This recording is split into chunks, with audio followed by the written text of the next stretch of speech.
le plus important, ce n'est pas l'âge, c'est ce qu'on en fait. En fait, au départ, quand j'ai commencé médecine, je ne connaissais pas du tout la gériatrie. J'ai découvert la gériatrie en 6e année. Je suis arrivé dans ce service, c'était un service de gériatrie aiguë à Rennes, et j'étais émerveillé par tout ce qu'on pouvait y faire, sur la prise en charge globale des patients, sur la découverte de ce contact avec les personnes âgées et avec les familles. Et après, j'ai eu envie d'aller plus loin, donc j'ai fait un stage pendant l'internat en gériatrie. Je me suis dit, oh, c'est vraiment ce que je veux faire. Et j'ai continué dans ce chemin, donc j'ai fait ma spécialité en gériatrie, et puis voilà.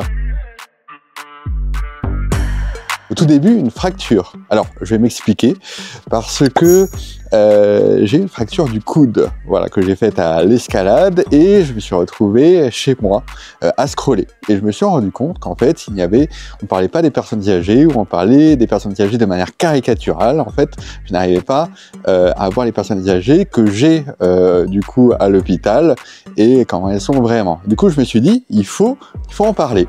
Et c'est comme ça que j'ai commencé à parler de médecine un peu tout venant, et je me suis vraiment resserré petit à petit sur la médecine gériatrique sur les réseaux.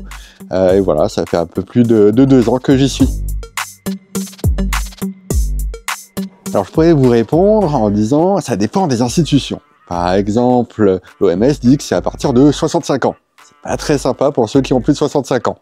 Ensuite, en gériatrie, on dirait plutôt à partir de 75 ans.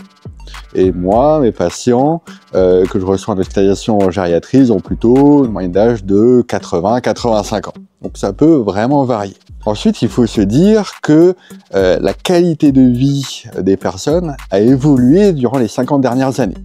C'est-à-dire que les personnes âgées qui ont 75 ans aujourd'hui ont peut-être la même qualité de vie que quelqu'un qui avait 65 ans à l'époque.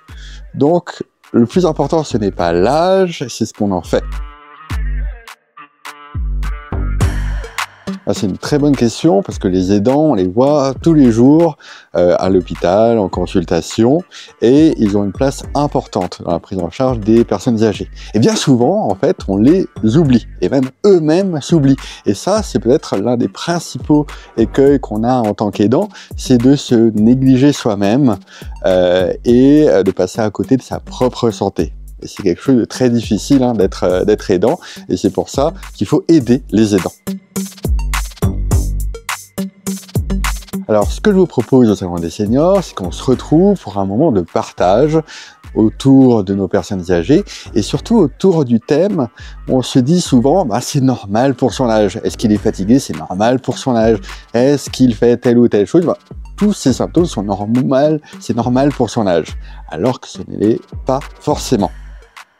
Et c'est ça qu'on va explorer ensemble, qu'on va partager ensemble. Ce sera un moment aussi qu'on va pouvoir interagir tous ensemble au Salon des Seniors. Et l'idée, c'est de se donner ces petits signes d'alerte et se dire, voilà, ça je pensais que c'était du vieillissement. En fait, ce n'est pas du vieillissement. Il faut aller consulter parce qu'il y a peut-être quelque chose derrière, et ça, c'est important. Justement, ce que je vais vous parler au Salon des Seniors, c'est-à-dire, est-ce que c'est normal pour son âge d'avoir tel ou tel symptôme? Alors, comment expliquer qu'une personne âgée de 100 ans peut faire encore du vélo et qu'une personne âgée de 80 ans reste le plus longtemps, le plus clair de son temps alité, ou marche en déambulateur et a beaucoup de problèmes de santé? Eh bien, tout simplement parce que l'un en été a des pathologies chroniques qui vont être contrôlées, qu'on va diagnostiquer, et l'autre en réalité n'a pas forcément la même prise en charge de contrôle des pathologies. Il faut voir que le vieillissement, c'est une pente douce, très très douce, qui n'atteint pas un stade d'insuffisance, c'est-à-dire qu'on peut faire les choses très longtemps normalement.